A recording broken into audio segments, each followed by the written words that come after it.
Welcome to this lesson on Network Interface Cards, or NICs. In Azure, each NIC is associated with one VNet. This association cannot be changed after creation. However, we could change the subnet a VNet is associated to, and this action will reboot the VM if the VM is running.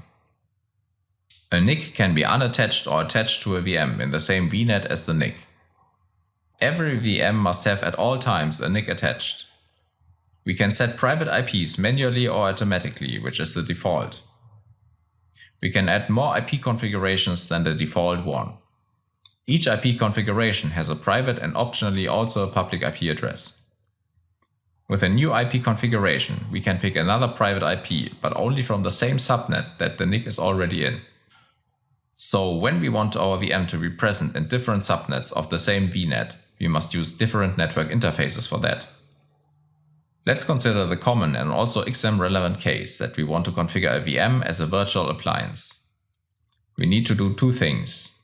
First, we must enable IP forwarding at the NIC level in Azure.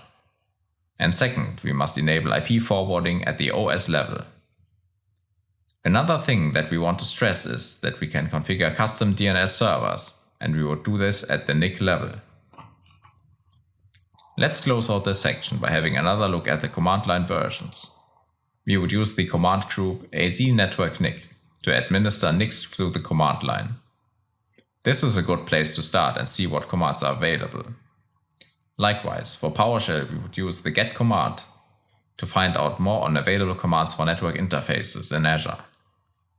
Because the XM might feature performance-based labs, it is important that you learn how to find the necessary information. Okay, so that's it for this lesson. Let's continue to the next one. Bye bye.